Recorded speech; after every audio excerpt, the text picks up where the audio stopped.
பேசும் தலைமை நிகழ்ச்சிக்காக உங்களை மீண்டும் வரவேற்கின்றேன். மேனகா கார்ட்ஸ் நிறுவனர் திரு சங்கர்லிங்கம் அவர்களோடு பேசிட்டு இருக்கிறோம்.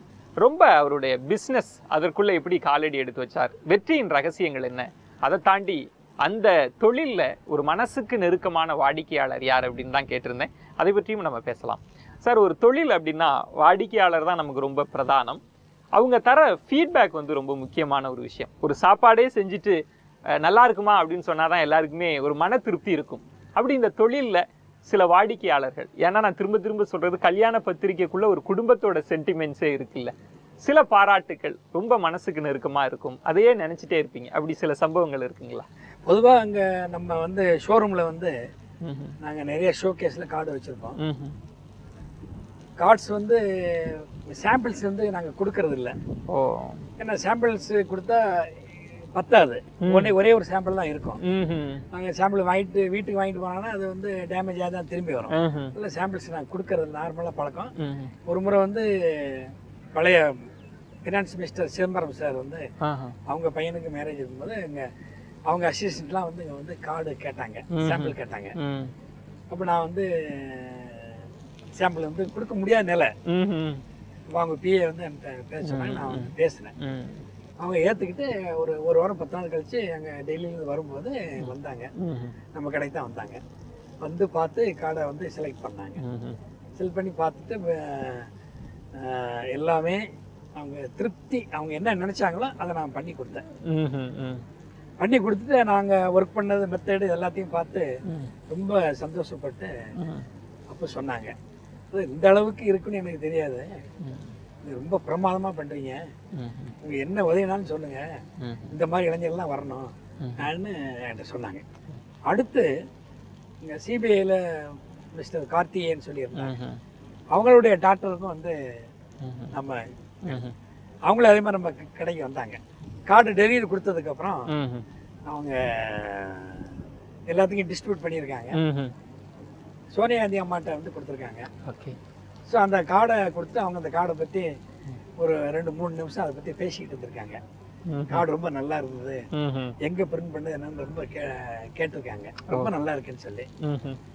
அதை வந்து அவங்க வீட்டை விட்டு வெளியே வந்து அவங்க ஏர்போர்ட்டில் வச்சு எனக்கு ஃபோன் பண்ணாங்க. எங்கே ஃபோன் பண்ணி இந்த மாதிரி கார்டு வந்து கொடுத்தா ரொம்ப நல்லா இருந்துன்னு சொன்னாங்க, ரொம்ப மகிழ்ச்சி, எல்லா கிரெடிட்டும் உங்களுக்கு நான் எனக்கு சொன்னாங்க. அது வந்து ஒரு பெரிய மிகப்பெரிய ஒரு சந்தோஷமா இருந்தது. நீங்க எந்த மாதிரியான பேட்டர்ன் உங்களுக்கு பர்சனலா பிடிக்கும்? எல்லா உறவுகள் பெயர்கள்லாம் போட்ட அந்த விஷயங்கள் பிடிக்குமா, இல்ல ரொம்ப சிம்பிளா மாடர்னா இருக்கணும்னு பிடிக்குமா? அஸ் அ பர்சனலா நீங்க எதை சொல்லுவீங்க? இல்ல, ரெண்டுமே எனக்கு பிடிக்கும். எப்படின்னா, பெற்றோர்கள் அடிக்கிறது நீங்க சொல்ற மாதிரி பழைய மாதிரி சொந்தக்காரங்களை பூராமே போட்டு பண்ணுவாங்க.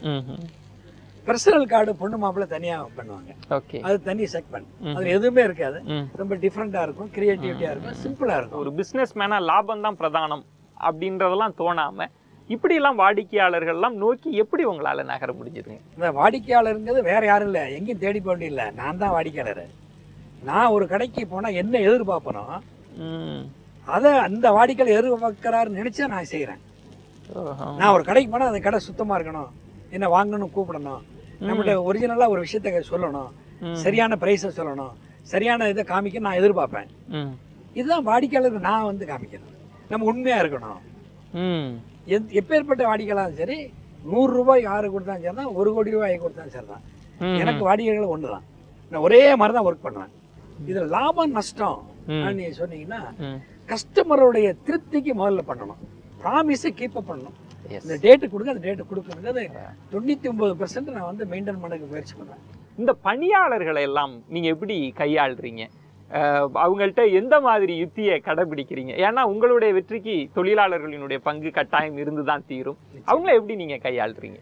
ரொம்ப சிம்பிள், எல்லாத்தையும் நம்ம வந்து மதிக்கணும், அன்பா இருக்கணும். ஏன்னா அவங்களுடைய மதிப்பு எனக்கு தெரியும், நானும் அந்த நிலையில இருந்தவன்ல. ஏன்னா அதை எப்பவுமே நினைச்சு பார்ப்பேன். இன்னைக்கு நீங்க முதலாளி சொல்றீங்க, நான் முதலாளி சொல்ல தயார் இல்லை. இன்னைக்கு நான் வேலை செஞ்சுட்டு தான் இருக்கேன், அவங்க ஒரு வேலை செய்யற, நான் ஒரு வேலை செய்யறேன், அவ்வளவுதான். 2 பேரும் ஒரே வேலை தான் செய்யறோம். அவங்க வேலை செஞ்சாலும் சாப்பாடு, நானும் வேலை செஞ்சாலும் நான் சாப்பாடு. எனக்கு இதுதான் என்னுடைய கான்செப்ட். நான் சாப்பிட்ற சாப்பாட்டுக்கு தேவை நான் வேலை செய்யணும். எல்லாருமே என்னோட உணர்வுகளை புரிஞ்சு நல்லா ஒர்க் பண்ணுவாங்க. என்னை விட இன்வால்மெண்ட்டாக ஒர்க் பண்ணுவாங்க. இன்னும் நீ சொல்ல போகிறீங்கன்னா நைட்டெல்லாம் சில சமயம் ஒர்க்கு, முக்கியமான ஒர்க்கு நடக்கும். நானே ராத்திரி முழுக்க ஒர்க் பண்ணிவிட்டு அவங்கள போன்னு சொன்னால் கூட 4-5 பேர் இருக்காங்க, போக மாட்டாங்க. அதை முடிச்சுட்டு தான் போவாங்க. நீ போங்கப்பா நாளைக்கு போகலான்னு அதை கூட கேட்க மாட்டாங்க. இல்லைன்னா அதை முடிச்சுட்டு போவோம். ஸோ அந்த அளவுக்கு ஒரு இன்வால்மெண்ட், அதாவது நமக்கு ஒரு பாக்கியம். அது நேர்மை அப்படின்றதே ரொம்ப அரிதாகி போயிடுச்சு.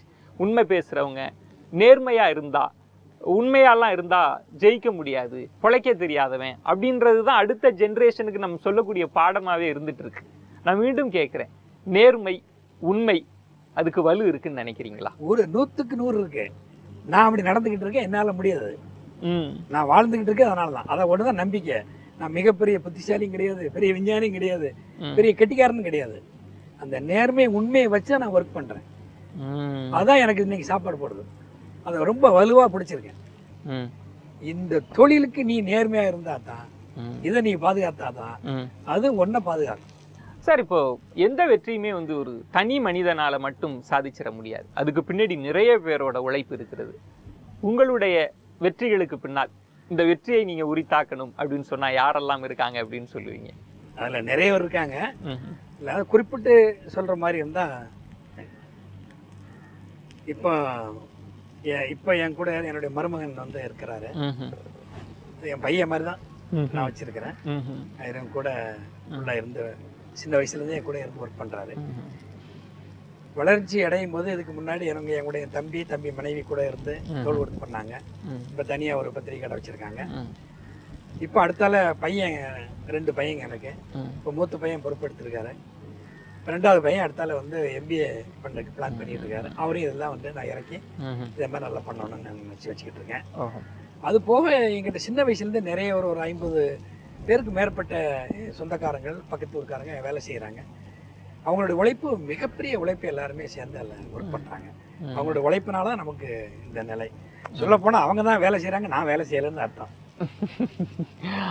ரொம்ப சுவாரஸ்யமா மாற்றி கொடுத்தீங்க. இவ்வளவு நேரம் பேசினப்ப ஒரு பிஸ்னஸ்மேன், சக்ஸஸ்ஃபுல்லான பிஸ்னஸ்மேன்ட்ட பேசுகிறோம் அப்படின்றத தாண்டியும் அவர் வாழ்க்கையை எப்படி பார்க்கிறார், அவருடைய வெற்றியில் என்னென்ன விஷயங்களை எல்லாம் ஒரு ஒரு ஒரு பிடிமானமாக வச்சுட்டு இந்த வாழ்க்கையில் முன்னேறி இருக்கிறார் அப்படின்றத யங்ஸ்டர்ஸ்க்கு நிறைய ரொம்ப ஆழ பதிச்சிருக்கிறீங்க.